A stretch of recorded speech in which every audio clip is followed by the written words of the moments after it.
네, 오늘은 창세기 26장 26절부터 35절까지 말씀을 공부하겠습니다. 오늘 본문은 하나님이 이삭과 함께 하심을 보고 아비멜렉이 이삭에게 찾아와서 자기들을 해하지 않겠다고 하는 계약을 맺자고 해서 서로 그렇게 하기로 맹세하였다고 하는 것과 이삭의 종들이 물을 얻었다고 하는 내용, 그리고 에서가 이방 여인들과 결혼을 해서 이삭과 리브가의 마음이 근심이 되었다고 하는 그런 내용으로 되어 있습니다. 그럼 26절부터 살펴보도록 하겠습니다. 여기 보면 아비멜렉이 그의 친구 아우삿과 군대장관 비걸과 더불어서 그랄에서부터 이삭에게로 왔다고 했습니다. 그런데 이 장면은 창세기 21장 22절부터 34절에 나오는 내용과 아주 비슷합니다. 거기 보게 되면은 아비멜렉과 그 군대장관 비골이 하나님이 아브라함과 함께 계심을 보고 아브라함에게 와서 평화조약을 맺자고 하는 내용인데요. 여기도 보게 되면은 아비멜렉과 그 친구 아우삿과 군대장관 비골이 왜 이삭에게 찾아왔느냐 하면 하나님이 이삭과 함께 계심을 보고 이삭에게 와서 평화조약, 화친을 맺으려고 온 것입니다. 그런데 아브라함에게 왔던 아비멜렉과 군대장관 비골이라고 하는 그 인물은 동일한 인물같이 생각이 되지만은 그러나 시간상으로는 약 70년 이상 차이가 나기 때문에 아브라함과 이삭에게 왔던 아비멜렉과 군대장관 비골은 다른 인물인 것입니다. 여기 비골이라고 하는 이름은 아비멜렉이 블레셋 왕의 명칭이었던 것처럼 블레셋 장관을 지칭할 때 쓰는 명칭인 겁니다. 27절에 보면 자기를 찾아온 그들에게 이삭은 이렇게 말합니다. 이삭이 그들에게 이르되 너희가 나를 미워하여 나에게 너희를 떠나게 하였거늘 어찌하여 내게 왔느냐. 이삭이 이렇게 말한 것은 당연한 것이죠. 지난 시간에 공부했지만 이삭이 거부가 되자, 큰 부자가 되자 블레셋 사람 그랄 목자들이 시기해가지고 아브라함이 판 우물들을 자꾸 메워버렸단 말이에요. 그리고 여기에 한술 떠서 아비멜렉은 16절에서 내가 우리보다 크게 강성하였은즉 우리를 떠나라 이렇게 명령한 바가 있기 때문에 그렇습니다. 그래서 이삭은 그것을 떠나 그랄 골짜기를 지나서 부엘세바에 머물고 있었던 것인데 아비멜렉이 자기를 떠나라고 할 때는 언제고 지금 이삭을 찾아온 것입니다. 28절 29절에 보면 이러한 이삭의 질문에 아비멜렉은 이렇게 대답합니다. 이 대답이 오늘 중요한 키가 있는데요. 한번 잘 들어보세요. 제가 다시 읽겠습니다. 그들이 이르되 여호와께서 너와 함께 계심을 우리가 분명히 보았으므로 우리의 사이 곧 우리와 너 사이에 맹세하여 너와 계약을 맺으려나 말하였노라. 너는 우리를 해하지 말라. 우리가 너를 범하지 아니하고 선한 일만 내게 행하여 내가 평안히 가게 하였음이니라. 이제 너는 여호와께 복을 받은 자니라. 아비멜렉이 이렇게 얘기를 합니다. 한마디로 말하자면은 아비멜렉이 온 이유는 이삭에게 자기들을 해하지 않겠다고 하는 계약을 맺자고 하는 내용입니다. 그런데 가만히 생각해 보면 이것은 정말 일반적인 일이 아닙니다. 왜냐하면 이삭은 물론 거부가 되었지만은 어디까지나 고정된 자기 집이 없는 유목민이요, 나그네로 사는 자에 불과한 것인데 블레셋 왕이 그것도 군대 장관까지 데리고 와서 자기들을 해하지 않게 해달라고 어떻게 보면 애원하고 있는 장면이기 때문에 그렇습니다. 물론 아비멜렉이 왜 이렇게 하고 있는지는 자기 스스로 이유를 밝혀서 우리는 다 알고 있는 바인데요. 아비멜렉 이런 말하죠. 여호와께서 너와 함께 계심을 우리가 분명히 보았으므로. 하나님이 이삭과 함께 계심을 분명히 보았기 때문에 이렇게 자기들을 해하지 않는다고 하는 계약을 맺자고 한다는 것입니다. 그렇다면 이것은 어떤 의미입니까? 자기들이 뭔가 해 받을 짓을 했다는 것을 시인하고 있는 것입니다. 그 해 받을 짓이란 무엇입니까? 그렇습니다. 이삭이 거부가 되자 자기들을 떠나라고 한 것입니다. 그런데 처음에는 이렇게 한 일이 당연히 한 것이라고 생각했는데 얼마 지나지 않아서 이삭이 거부가 된 것은 분명히 하나님이 함께 계셔서 하나님이 그렇게 해 주셨다는 것을 깨닫게 된 것입니다. 물론 이 깨달음은 하나님의 간섭 때문에 그래요. 그렇다면은 아비멜렉은 먼저 하나님께 엎드려서 잘못했다고 해야 이게 순서가 맞는 건데 어찌된 일인지 아비멜렉은 그럴 마음도 없는 이삭에게 찾아와서 자기들을 해하지 않겠다는 계약을 맺자고 하는 것입니다. 그러니까 아비멜렉의 행위는 자기의 잘못을 진정으로 회개하고 싶은 것이 아니라 어떻게 해서든지 자기의 잘못으로 말미암아 혹시 당하게 될 어려움을 나름 모면하기 위해서 이삭에게 온 것임을 알 수 있는데요. 다시 한번 아비멜렉의 한 말을 한번 살펴보면은 이렇게 말합니다. 너는 우리를 해하지 말라. 이렇게 말하고는 우리가 너를 범하지 아니하고 선한 일만 내게 행하여. 이렇게 말했습니다. 자기는 이삭에게 해를 준 것이 없다는 겁니다. 선하게 대해 주었고 평안히 가도록 해 주었다는 겁니다. 맞는 말입니까? 거짓말이죠. 지금 아비멜렉은 거짓말하고 있는 거예요. 이삭이 그 땅에서 강성해지자 시기심이 발동해서 준비할 시간도 없이 그 땅에서 나가라고 한 것은 선하게 대한 것이 아니죠. 또 자기 백성들이 이삭을 시기해서 아브라함의 종들이 판 우물들을 메울 때에도 왕으로서 그 행위를 방관한 것 역시 선하게 대한 것이 아닙니다.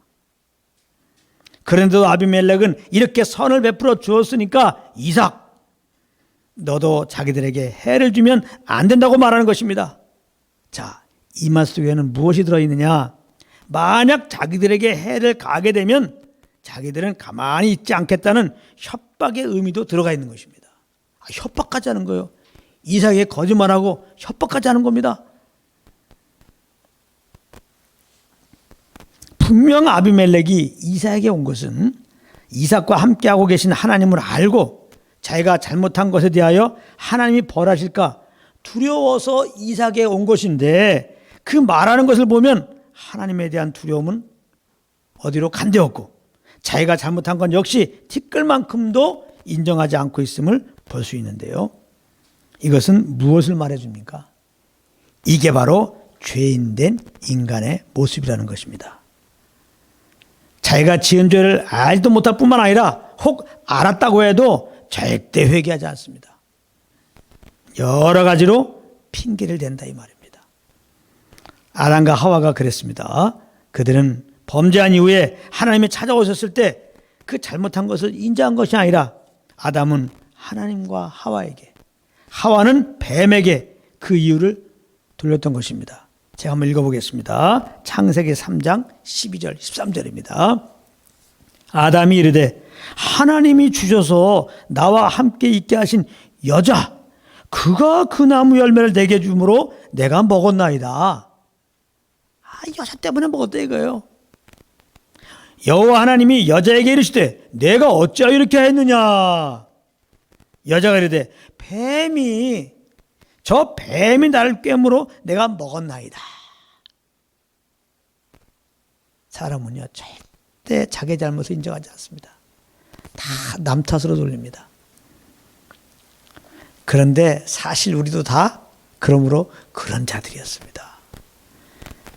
사람들 앞에서도 내 잘못을 인정하지 않을 뿐 아니라 하나님 앞에서도 그런 자들이었어요.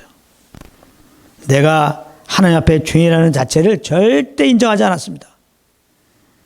그런데 지금 우리는 그것을 인정하고 있습니다. 이것이 바로 하나님의 은혜인 것입니다.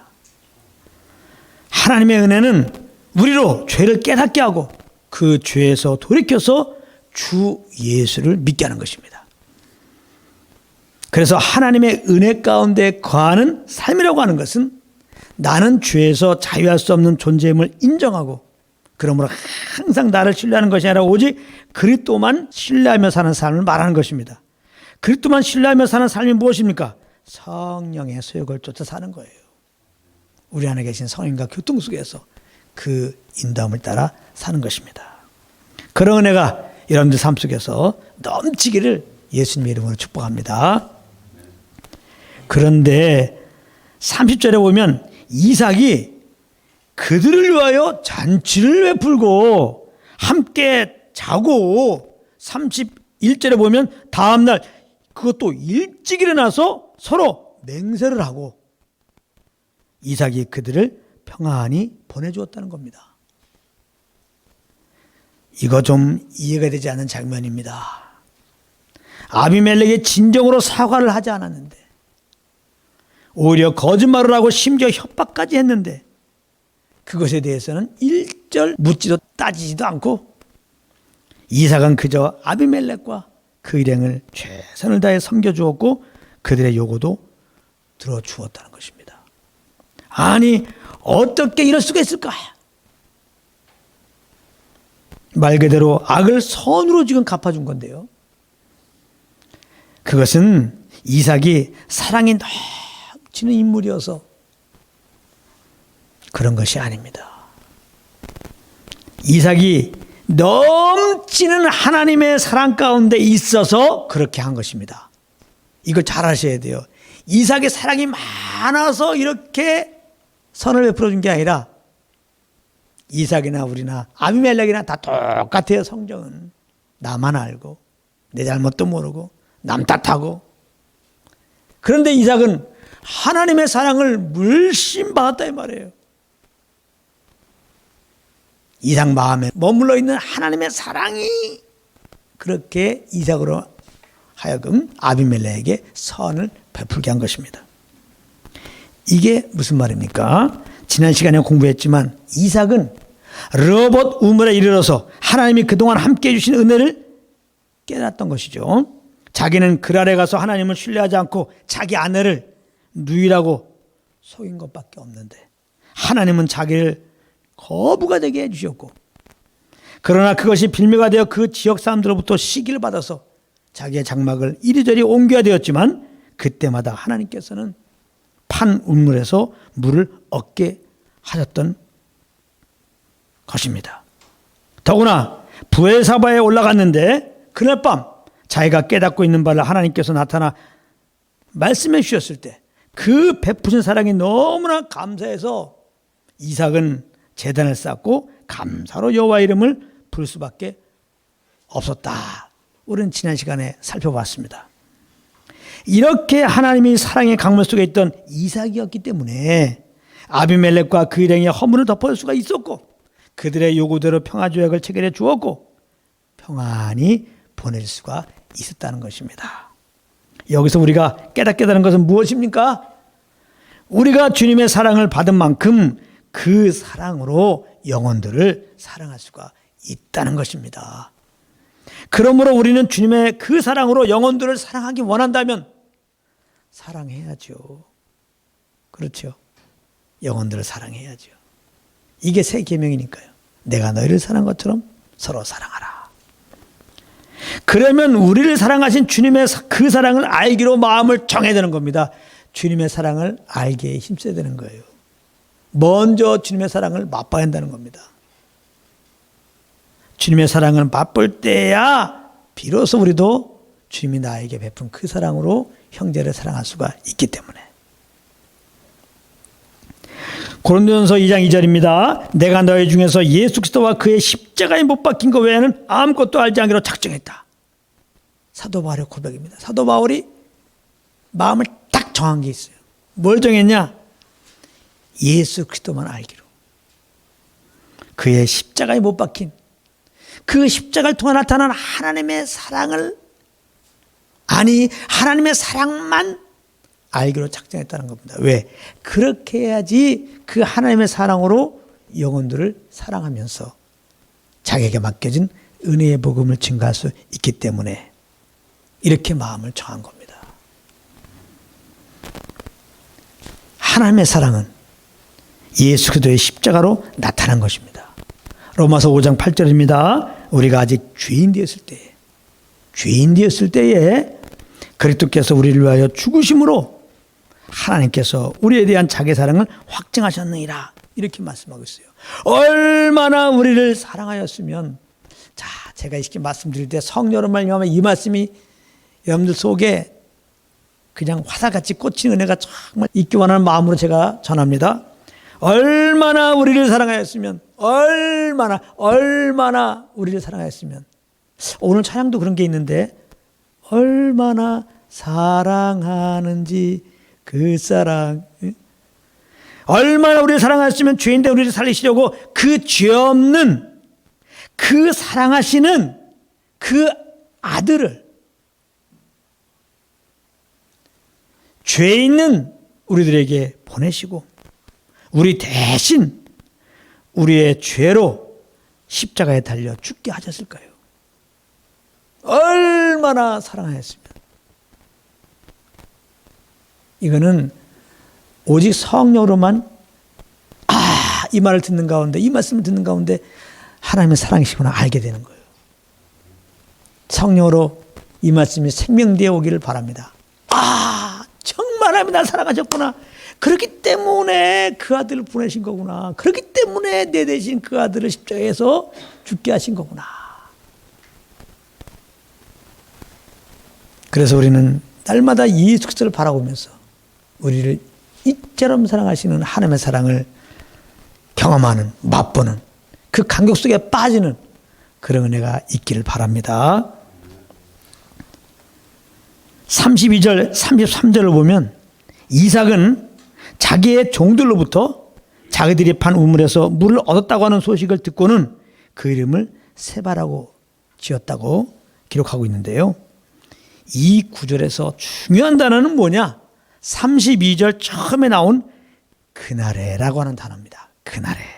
그날에. 이 그날은 무슨 날입니까? 이삭이 하나님께 받은 사랑으로 아비멜렉과 그 일행의 허물을 덮고 그들의 요구 따라 화친의 맹세를 하고 평안하게 돌아가게 해준 날입니다. 그러므로 그날에 판 우물에서 물이 나왔다고 하는 영적인 의미는 주님께서 받은 그 사랑의 물을 나누어 주었더니 주님께서 또 새로운 주님의 사랑의 물을 공급해 주셨다는 그런 의미는 것입니다. 고인물은 썩는 것입니다. 우리가 받은 은혜가 있다면 그것은 나눠야 하는 거죠.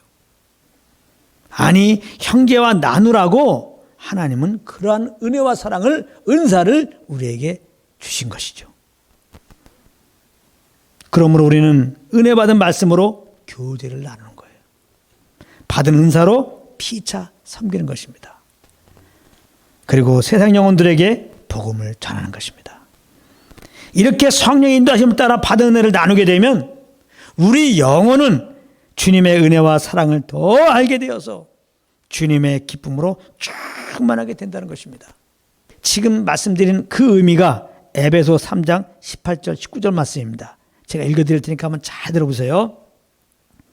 능히 모든 성도와 함께 지식에 넘치는 그리스도의 사랑을 알아. 그 너비와 길이와 높이와 깊이가 어떠함을 깨달아 하나님의 모든 충만하신 것으로 너희에게 충만하게 하시기를 구하노라. 예수 이름으로 우리가 서로 사귐을 가질 때 각자 주님께로부터 받은 사랑과 은혜로 서로 섬기는 겁니다. 그러면 그런 섬김 속에서, 섬김을 받음 속에서 주님의 사랑을 정말 알게 된다는 겁니다. 그래서 주님의 충만함으로 충만하게 된다는 겁니다. 여기 계신 한 분 한 분들이 인천한 사랑 공동체가 그런 은혜로 넘치기를 원합니다. 할렐루야. 34절, 35절에 보면은 에서가 40세에 이 두 이방 여인과 결혼하게 돼요. 이삭도 40세에 결혼했죠. 이삭과 리브가의 마음이 근심이 되었다고 말씀하고 있는데요. 분명 이삭과 리브가는 에서에게 하나님이 언약 아래 있는 자들과 결혼하라. 하나님의 언약 밖인 자들과 결혼하지 말라 분명히 알려줬을 겁니다. 그런데 에서는 그 부모의 가르침을 거부하고 언약 밖에 있는 가나안 여인들과 결혼한 것입니다. 그래서 이삭과 리브가가 근심을 한 것인데요. 그러므로 이들의 근심은 바로 인생들을 향하신 하나님의 근심인 것입니다. 하나님은 약속 따라 그 아들을 이 땅에 보내시고 인생들로 하여금 회개하고 예수님을 믿음으로 그리스도와 한 몸이 되시기를 원하고 계신 것입니다. 그러므로 하나님의 유일한 근심이 있다면 그것은 영혼들이 회개하지 않고 예수님께 돌아오지 않는 것입니다. 우리는 이 주님의 근심으로 영혼들을 위하여 충보하고 복음을 전해야 되는 것이죠. 그리고 믿는 우리들은 그리스도를 향한 그 사랑의 마음이 세상에 빼앗기지 않도록 은혜의 복음에 창념하고 성령의 인도함 아래 있어야 되는 것입니다. 왜냐하면 그렇게 하지 않으면 우리 마음이 세상에 빠지게 되고 그러면 주님께서 근심하신다 이 말이에요. 근심하신다. 우리가 복음에 창념하지 않으면 다른 복음을 쫓는다고 계속 말씀하고 있죠. 주님 섬기는 것도 내의로 막 섬긴다 이 말이에요. 주님 사랑해서 그런 것이 아니라 나를 사랑해서, 주님을 위한 것이 아니라 나를 위해서 하나님이 엄청 근심하는 거죠. 나를 부인하고 주의 인도함을 따라서 하면 주님이 너무너무나 기뻐하시죠. 복음 안에서 거하면 주님이 기뻐한다 이 말이에요. 다른 복음 안에 거하면 믿음만이 아니라 우리의 의가 더해져야 우리가 천국에 들어간다. 이 다른 복음에 입각해서 그러므로 내 의로 그렇게 살아가면 또 그런 식으로 바리새인들처럼 주님을 섬긴다고 하면 주님은 근심하는 겁니다. 마음에 기쁨을 가질 수가 없는 거예요. 그건 기뻐할 수가 없는 겁니다. 이 때문에 우리들은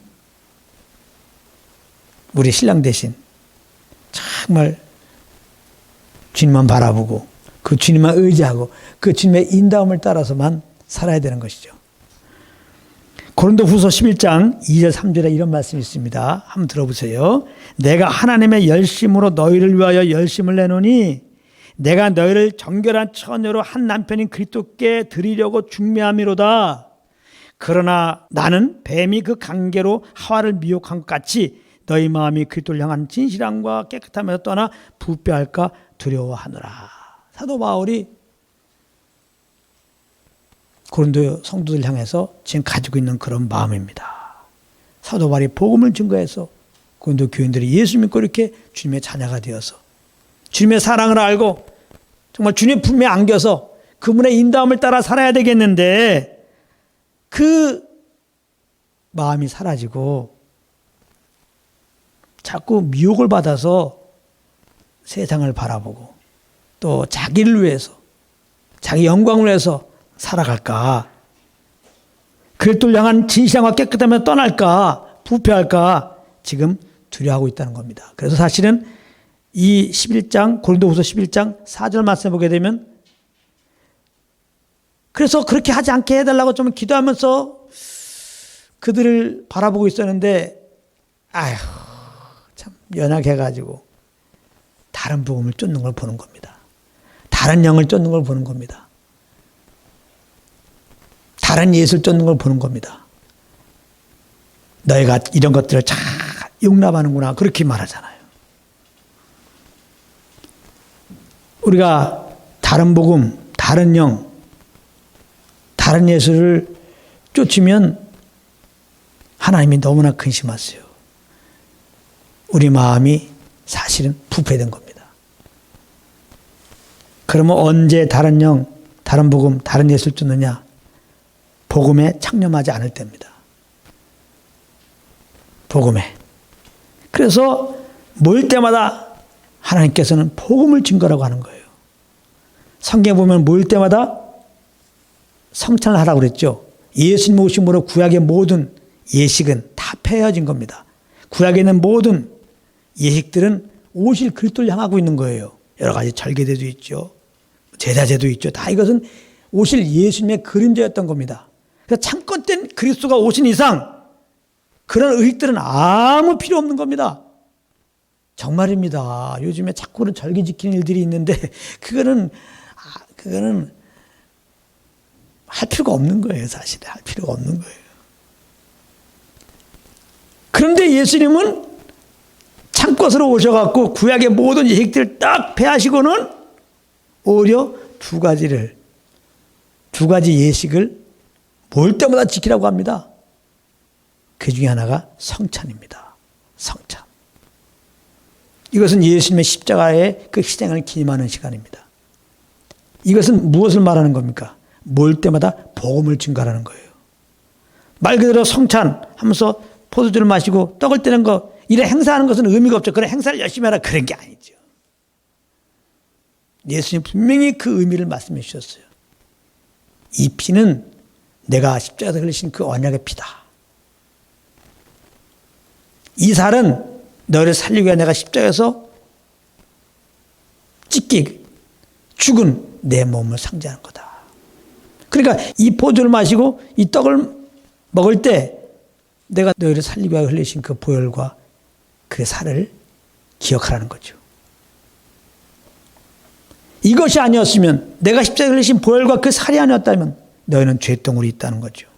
너희들은 소망이 없는 것이고 너희들은 심판 안에 있다는 것이죠. 너희들은 나의 이 십자가의 희생으로 말미암아, 이 공로로 말미암아 죄 용서받았고 하나님의 자녀가 된 것이라는 거죠. 그러므로 이제는 너희들이 너희를 위해 살면 안 되고 너의 영광을 위해 살면 안 되고, 너희는 그리스도와 함께 죽었고 내가 너희 속에 들어와 살고 있으니 나와 함께 하자. 나를 따라 살아라. 그 말이죠. 이게 바로 복음인 거죠. 그러므로 우리가 예수 믿음으로 구원받고 믿었다면은 우리와 함께 하시는 그 성령님을 쫓아서 사는 거. 이게 바로 복음을 증가하는 거예요. 성찬을 할 때 이 복음이 선포되어지고, 그러므로 우리가 마음이 더러운 찌꺼기 있는 거, 다 내 흉터라 살려고 하는 거, 다 나를 위해서 내 영광을 살려고 하는 거, 다 벗겨지는 거죠. 그리고 다시 예수 그리스도의 그 십자가의 은혜 가운데 딱 거해서, 나는 죄로 말하면 영 죽을 자였지. 근데 예수 그리스도의 십자가 은혜로 말하면 내가 새롭게 된 거지. 나는 그리스도 안에서 새 사람이 된 거지. 이 사람은 오직 주님의 통치 아래 사는 거지. 주님과 함께 하는 거지. 이것을 깨닫고 주님이 원하신 대로 이제 주님과 교제하면서 그 인도함을 따라 살게 되는 것이거든요. 침례도 마찬가지예요. 침례는 이제 구원받은 자들에게 베푸는 의식인데요. 이거는 구원받은 자들에게 베푸는 의식입니다. 그러니까 구원과는 상관없는 거예요. 성찬도 마찬가지입니다. 구원받은 사람들이 성찬하는 것이고 세례도 받는 거예요. 물세례는 딱 한 번 받는 겁니다. 근데 구원받은 사람이 있으면 물세례를 하라는 거예요. 물세례는 모든 교인들이 있는 가운데서 물세례를 주는 겁니다. 공적으로 하는 행사입니다. 그래서 물세례 할 때 그냥 물에 들어가 나오게 하는, 뭐 혹은 이제 또 약식으로 요즘에는 이게 손에다가 물 찍어서 이렇게 바르죠. 물속에 들어갔다는 걸 상징하니까 위에만 딱 찍는 겁니다. 뭐 물속에 들어갔다 나왔든, 원래 의미는 침례는 물속에 잠기다는 것이기 때문에 물이 있는 지방에는 이렇게 물속에 들어갔다 나오게 하는 침례가 더 침례죠. 그러니까 침례. 이게 더 의미는 있어요. 그러나 아무튼 물로 이렇게 하더라도 말이죠. 그냥 그런 의식만 하면 의미가 없는 거죠. 그렇게 하기 전에 복음을 증가하게 되는 거죠. 왜 물속에 집어넣습니까? 우리는 죄로 말미암아 이렇게 죽을 자들인데 예수님이 우리의 죄를 짊어지고 이렇게 죽으셨고, 우리는 믿음으로 그리스도와 함께 죽은 자가 되었습니다. 이걸 고백하는 거예요. 여러분들, 나는 그리스도와 함께 이렇게 죽었습니다. 물속에 들어가면서 공적으로 간증하는 거예요. 예수 믿는 자들이 세례 받을 때 물속에 들어가면서, 여러분 나는 이제 죽었습니다. 장행순 죽었습니다. 홍길동은 죽었습니다. 이제 내가 이 세상에서 뭐 대통령이거든요. 내가 이 세상에서 뭐 돈 많은 사람이거든요. 그런 나는 죽었습니다. 들어가는 겁니다. 그래서 이제 나올 때는 나 이제 새 사람이 되었습니다. 예수님의 부활의 생명으로 새롭게 되었습니다. 이제는 내가 사는 것이 아니라 내 안에 계신 그리스도가 사는 것입니다. 나는 오직 예수 그리스도를 믿는 믿음으로만 사는 겁니다. 이제 나는 육체의 속을 쫓는 게 아니라 성령님만 쫓아 사는 그러한 새 사람이 되었습니다. 여러분, 이렇게 말씀을 이제 전하고 그런 세례를 받으면서 사람들에게 그런 간증을 하는 겁니다. 난 새 사람이 되었습니다. 그러니까 이 세례를 하면서 이런 복음을 증거하는 거예요. 예수 믿고 구원받는 우리들은 그리스도와 함께 십자가에서 장사되었고 이제 예수의 새 생명을 새롭게 된 우리들은 이제 그 선한 양심 따라 우리 안에 계신 그 성령의 인도함을 따라 그렇게 사는 것입니다. 그렇게 간증하는 겁니다. 그래서 왜 성찬을 모일 때마다 하라고 그랬느냐, 왜 믿는 자들에게는 세례를 주라고 그랬느냐, 왜 침례를 하게 했느냐, 복음을 증거하게 하기 위한 겁니다. 우리는 연약해요. 우리는 연약하다고. 말씀 사역자들은 너무나 연약해요. 그래서 정신 차리지 않으면은 복음만 증거하지 못합니다. 늘 말하지만 우리는 너무나 은혜 속에 있어서 목사님이 맨날 복음만 증거해요. 그래서 좋다는 거죠. 사람으로는 복음만 못 증거하는 겁니다. 왜냐하면은 사람은 복음을 싫어하게 돼 있어요.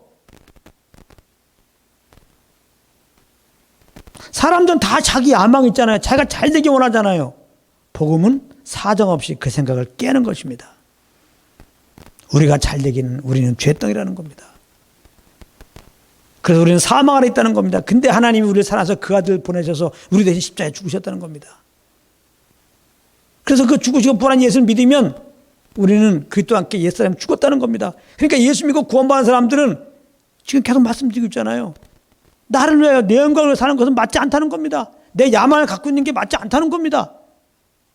그러니까 내 야망을 가지고 사는 자들이 그 말 들으면 기분 나쁜 겁니다. 벌써 내가 왜 죄이냐 여기서부터 나오는 겁니다. 절대 기뻐하지 않습니다. 다른 복음을 전해야 기뻐하는 겁니다. 여러분들이 열심히 기도하시고 열심히 찬양하시고 열심히 성경 보시고 열심히 주님을 위해서 무엇을 해보십시오. 하나님이 가만히 있나. 그렇게 하나님이 여러분들 구원도 베푸시고 이 땅에서 복도 주시고 천국 가게 하는 것입니다. 알겠습니까? 아멘 하는 거죠. 다른 복음입니다. 하나님은 우리의 의를 기뻐하지 않는데 정말 주님의 그 구원의 간격으로 말미암아 정말 주님이 주시는 그런 감동 따라서 그렇게 하게 만들어야지. 이미 구원받은 확신 가운데서. 이게 그게 아니잖아요. 우리의 그 행함으로 말미암아 하나님을 감동시키게 해가지고 그렇게 됨으로 말미암아 그 결과로 이 땅에서 복을 얻는다. 이 땅에서 성공한다.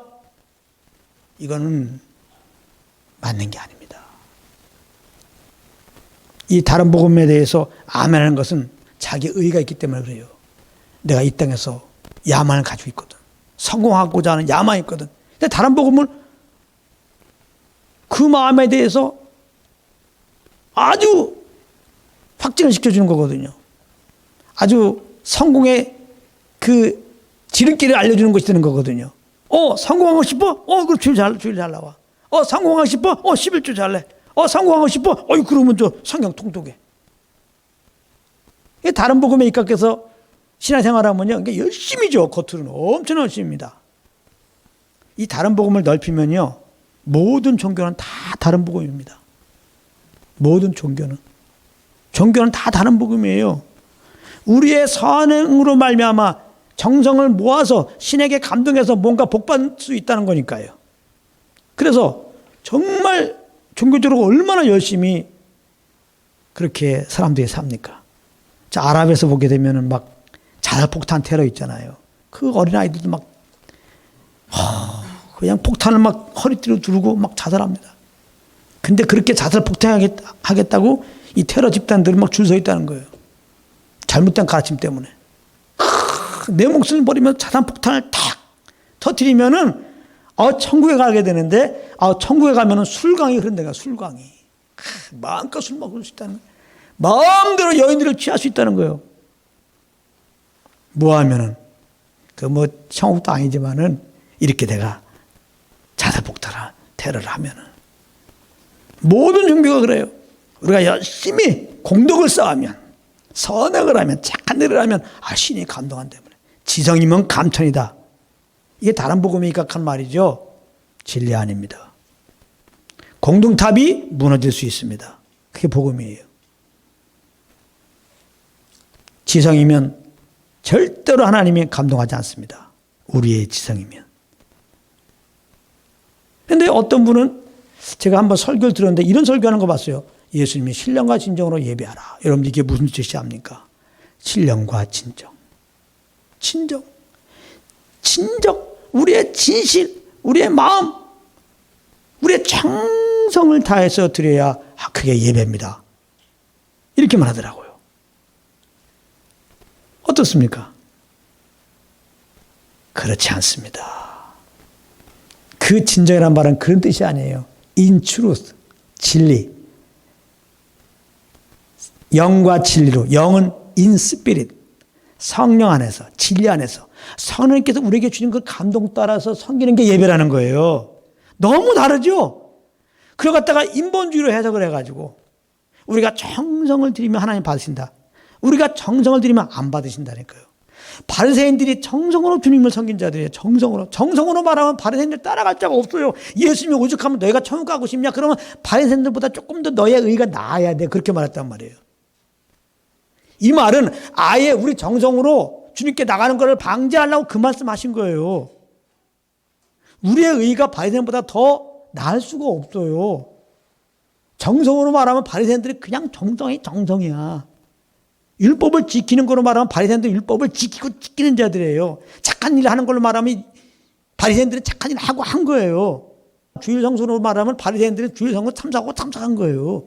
헌금 내는 거로 말하면 저들은 그냥 헌금뿐만 아니라 막 길거리에다 돈을 떨어뜨리고 다녔다고 그러죠. 진짜. 사람들이 많이 다니면요 돈을 떨어뜨리고 갔다는 거예요. 그렇게 열심히 했어요. 근데 예수님이 칭찬하셨습니까? 화 있을진저 외식하는 자요. 이렇게 말씀하신다고요.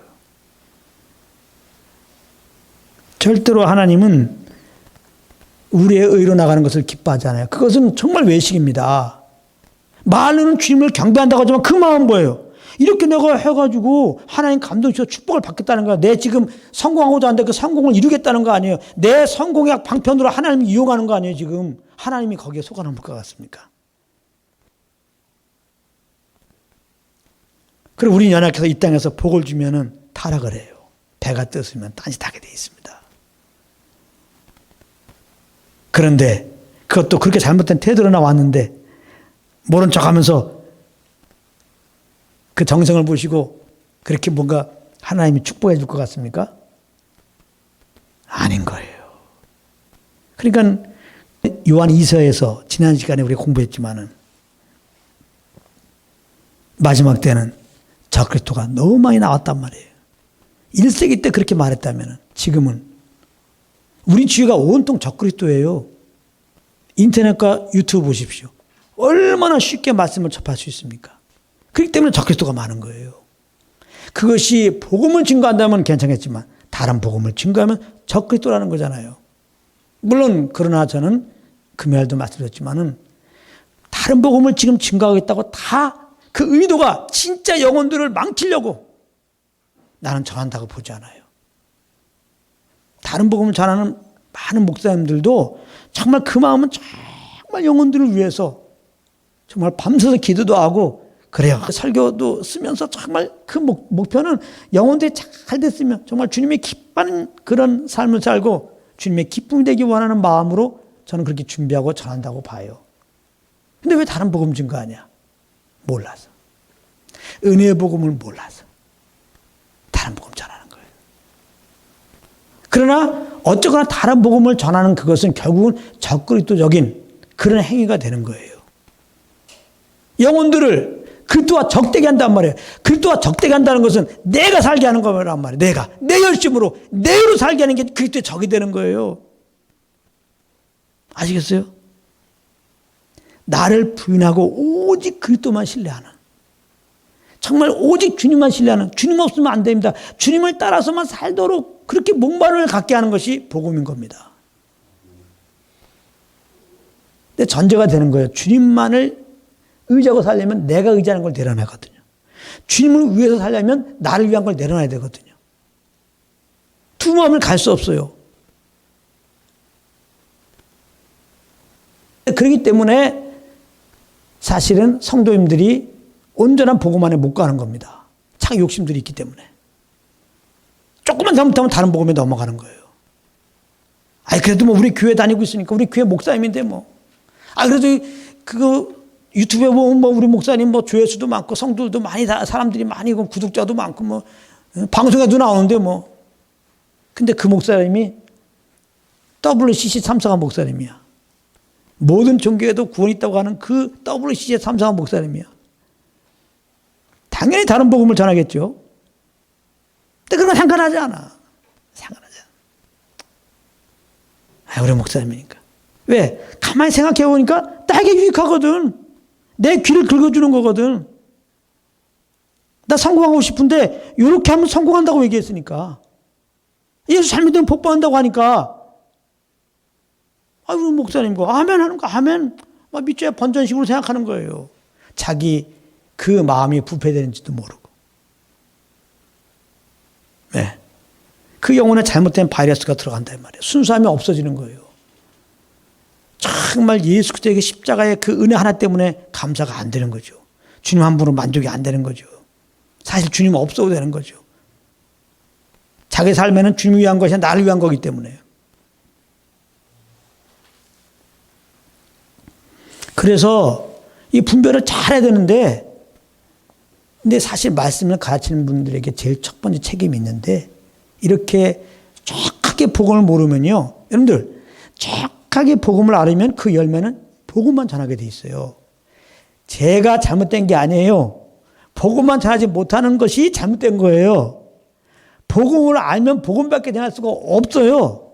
복음을 전하지 않으면 복음을 잘 모르는 거예요. 우리 목사님은 복음도 전하시고 다른 복음도 전하시고 왔다 갔다 합니다. 복음을 잘 모르는 거예요. 그래요. 그런 분들은 정말 중심은 정말 영혼들을 위하는 거예요. 근데 모르기 때문에 그러는 거예요. 어떻게 이렇게 뭐 책을 보다가 복음이 감동이 와서 예수 믿었으니까 아멘 해서 전할 수 있다가, 복음을 잘 모르니까 어떤 경우는 이렇게 다른 복음 봐도 이게 감동이 있네? 그것도 전하는 거예요. 성도들을 위해서. 이게 다른 건지도 모르고. 얼마인지 그럴 수가 있다는 거예요. 저는 뭐 이렇게 목회하는 목사님들 중에 다른 복음을 증거한다 그러면 거의 다 난 몰라서 그런다고 봐요. 몰라서. 이런 어떤 흐름이기 때문에 정말 성도 입장에서는 얼마나 정신 차려야 되는데, 사실 잘못된 걸로 많이 가르침 받았기 때문에 사실은 분별력이 없어요. 어떤 게 진짜 복음이고 어떤 게 다른 복음인지.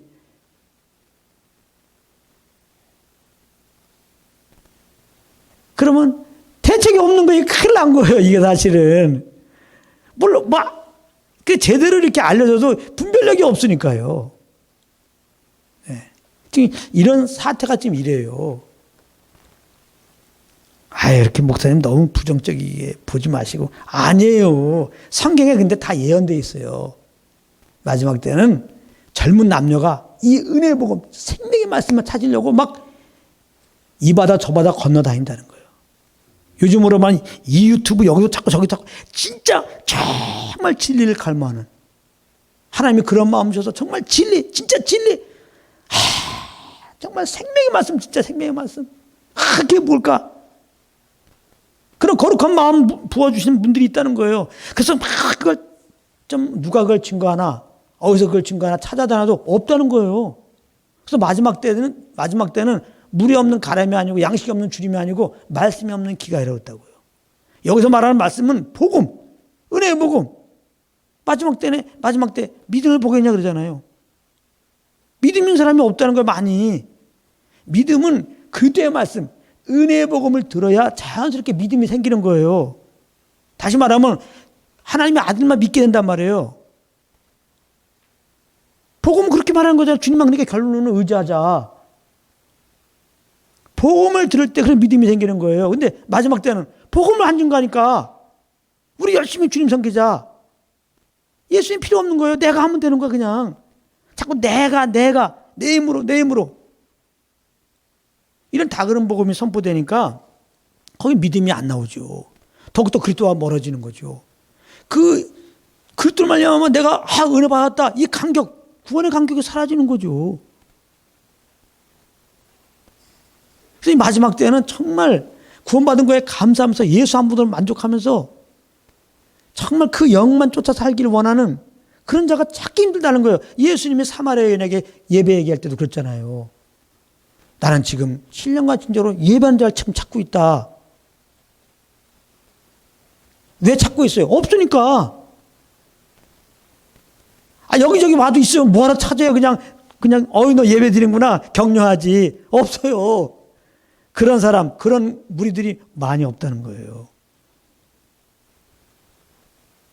제가 은혜로, 물론 저는 복음을 깨달았죠. 사도 바울처럼 은혜로 은혜 복음을 알았어요. 그래서 은혜로 증거하는 거죠. 은혜로 깨닫기 전에는 사실 저는 복음이 뭔지도 몰랐고, 물론 그렇죠. 그러니까 은혜로 제가 알았기 때문에 이렇게 말하는 것은 기존에 있는 교회 목사님들 까고 지금 그런 차원이 아니라 혹시 그런 경우를 보게 되면 왜 그럴까? 아직 복음의 이 은혜 복음의 빛을 완전히 다 받지 못한 거죠.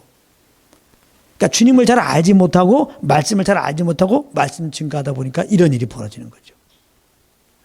그렇게 아시고 우리가 조금 다른 복음 증거했다고 적극 이렇게 하지 말라는 의도로 제가 얘기하는 거예요. 그렇게 하는 태도보다도 혹시 다른 복음 전하는 그런 목사님 아래에 있어도 바로 그렇게 하지 마시고, 벌써 그걸 목사님 잘못된 거 깨달았다는 건 당신은 복음을 안다는 거 아니에요. 그러면 나도 저런 수밖에 없었는데 이렇게 복음 깨달은 거 감사하면서 그렇게 생각해요. 먼저 감사하면서 혹시 이게 목사님이 잘못 전하구나, 또 유튜브에서 그런 거 보면 기도해 주시라고, 복음의 왕태를 비춰달라고. 할렐루야. 제가 그 얘기하는, 그리고 그래 맞아, 복음이 많은데 왜 이렇게 다른 복음 전할까? 그렇게 하나님이 다 예언해 놨다는 거예요. 그러니까 놀라지 말라는 말이에요, 그게. 그러면서 근데 이렇게 모일 때마다 복음을 주셔. 이거 감사하죠, 또 우리는. 아멘. 복음을 알면 복음만 전할 수밖에 없어요. 또 얘기 안 해. 저도 다른 거 막 전하고 싶거든요. 다른 것도 막 이렇게. 항상 그러나 주님을 의지하고 나면 결론은 딱 복음이야. 그래서 영을 쫓는 것이 얼마나 자유하냐면, 모든 삶을 영을 쫓아 행하면은 걱정할 게 뭐 있어. 이분이 다 알아서 해주시는데. 여러분들, 조그만 아이들, 어머니 품에 안기는 아이들, 그 강보에 쌓여있는 아이들 걱정할 게 뭐 있어요. 그냥 뭐 있으면 응하면 하면 돼. 응애 이거 하면 다 끝나. 그냥 다른 거 없어요. 뭘 먹을지 뭘 입을지 어딜 갈지 걱정할 거 없어. 스케줄 가질 것도 없어요. 그냥. 그러니까 자기가 뭐 스케줄 갖고 하는 게 아니기 때문에 뭐 잘 됐네 못 됐네 뭐 성공했네 또 우울하네 그걸 또 없어. 얘네들은 그냥 어머니 사랑 하나면 끝나. 그래서 어머니 가자 그런 데는 가고, 아무것도 할 수 없으니까 엄마가 데리고 다닐 거 아니에요. 어머니가 가자는 대로 가는 거리죠. 우리는 영원히 강보에 쌓인 아이들입니다. 하나님의 사랑의 강보에 쌓인 아이들이라고. 할렐루야. 선주를 생각하지 마세요. 우리는 못 써요. 우리는 지금 구원하시고 주님 우리를 안고 계세요. 복음은 뭐냐? 그러니까 우리가 조금 나타나면 그 죄덩어리 삶이니까 하나님 널 구원하시고 안아주셨는데 그냥 그래 가만히 있어봐. 그런 부모가 자녀가 하듯이 하나님이 너 사랑한다는 걸 너 느낄 거야. 너 사랑한다, 너 사랑한다, 덩기 너 사랑한다, 내가 너에게 이렇게 사랑한다, 내 자식을 보냈잖아, 사랑한다. 그걸 더 들어보라는 거예요. 그래서 우리를 사랑하기 때문에 또 주님이 혼자 안 가시고 같이 가셔. 이렇게 좋은 곳으로. 그냥 그렇게 이끌리라는 거예요. 이렇게 사랑하시니까. 할렐루야. 그래 늘 주님의 그 사랑의 담요에 쌓인 채로 우리 이끄시는 그 주님의 이끄심에 그냥 이렇게 거하시길 바랍니다. 얼마나 감사한지 몰라요. 그래서 이렇게 성령 쫓아간 자에게 무슨 문제가 있냔 말이에요. 물론 문제가 닥쳐와요. 내가 할 수 없는 일들이 와요. 그 자체가 없어진다는 게 있지만은 우리에게는 문제가 될 수 없다는 거. 왜? 그걸 내가 해결할 의미가 없는 거예요. 의무가 사실은요. 우리는 문제 속에 있어도 우리는 주님의 사랑의 담요 아래 있는 거예요. 이게 더 사실이에요. 그래서 이 사랑의 담요 안에서 주님의 사랑을 느끼면서 그 느낌이 오는 대로, 그 감동이 오는 대로, 즉 주님이 인도하는 대로만 가면 그게 모든 문제 해결이에요. 모든 문제 해결되는 주님이 내 안에 와 계시다 이 말이에요. 그게 문제가 없는 거지. 그러니까 우리는 문제라고 생각할 때 어때요? 더 주님께 나아가서 주님의 그 안에 거해서 주의 음성을 듣고 더 그분과 밀착되어서 그분의 이끌려 가면 돼요. 그분이 주신 대로만 가면 되는 거예요. 염려를 다 맡겨버리고. 저는 늘 말하지만 요즘에 이런 얘기 많은데 또 얘기합니다. 왜 20년 동안 이렇게 기가 막힌 상황을 하락해서 너무나 기가 막히고 너무나 일반적이 아니어서 저는 간증을 다 할 수가 없어요. 이런 경우는 거의 있지 않기 때문에 이렇게 주위에서 저는 거의 보지를 못했어요. 정말 일반적이지 않은 일을 저는 겪게 되었어요. 그 말은 무슨 말이냐? 와, 진짜 이게 요즘에 자살하는 사람도 많은데 이거 자살하는 게 차라리 낫지. 어떻게 살아가냐 이게. 대책이 없는 거예요. 그런 상황을 20년 동안 들어가 있었다고요. 근데 제가 왜 이렇게 얘기하냐. 근데 여러분 나왔습니다. 내 자랑하려는 게 아니에요. 저는 그런 기가 막힌 웅덩인데요. 저는 사실은 지금 와서 얘기지만 저는 그 당시에 웅덩이라고 생각해 본 적이 없습니다. 나 웅덩이 빠졌거나 너무나 괴롭다. 여기에 매이지 않았습니다. 왜냐하면 그런 기가 막힌 웅덩이 속에도 주님이 계시고 나를 그 사랑의 담요를 안았기 때문에 난 거기서 그 사랑의 담요로 나를 안으시고 나의 사랑한다는 그 음성을 하나님이 더 듣게 하셨고 그 기운 따라만 살게 하셨기 때문에 그래요. 주님을 따라가는데요. 처음에는요. 환경이 더 어려워지는 거 있죠. 더 어려워지고 더 대책이 없어. 그래서 저는 그런 생각했어요. 제가 지금 나를 이끄시는 성령 인도함을 따르는데 이게 진짜 인도함이라면은 야 하나님이 정말 뭔가 나를 사용하실 것이다. 그러나 이게 인도함이 아니라면 나도 망하고 내 말을 듣는 사람도 망하는데 그러다 보니까 제가 담대하게 사역을 안 한 거예요. 절제해서. 요즘에 코로나 걸리면은 안 돌아다니잖아요. 여행 갈까 봐. 그래서 제가 그동안에는 여기 20년 전에 올 때도요. 간판도 안 달았어요. 나는 너무나 확실하지만 이게 만약에 틀리게 인도함 받으면은 영혼들을 망치는 거다. 스스로가 근신시간 가진 거예요. 모든 부분에 절제했어요. 난 너무나 좋았지만. 그래서 요즘에 조금 이렇게 내가 얘기하는 거는 진짜다. 이미 진짜였고 이건 틀림없다 이거는. 그래도 어느 정도는 제가 사는 삶을 보면 사람들이 그래도 이렇게 좀 이해할 수 있는 상황이 되니까 제가 얘기하는 거예요. 정말 정답은 뭐냐? 우리 안에 주님이 계시고 이분의 인도함 받으면 되는 거예요. 자, 이렇게 살면 세상 편한 거예요. 자유하고 걱정할 게 뭐 있어요. 염려할 게 뭐 있냐고. 그래서 이 주님을 따를 때 주님의 사랑을 경험하는 거예요. 그럴 때 영혼들을 품을 수 있는 거예요. 네. 꼭 그런 은혜가 있기를 바랍니다. 그러므로 우리 평생 은혜의 복음에 창념하고 성령으로 쟁함으로 하나님의 기쁨이 되는 그런 삶이 되시기를 예수님으로 축복합니다.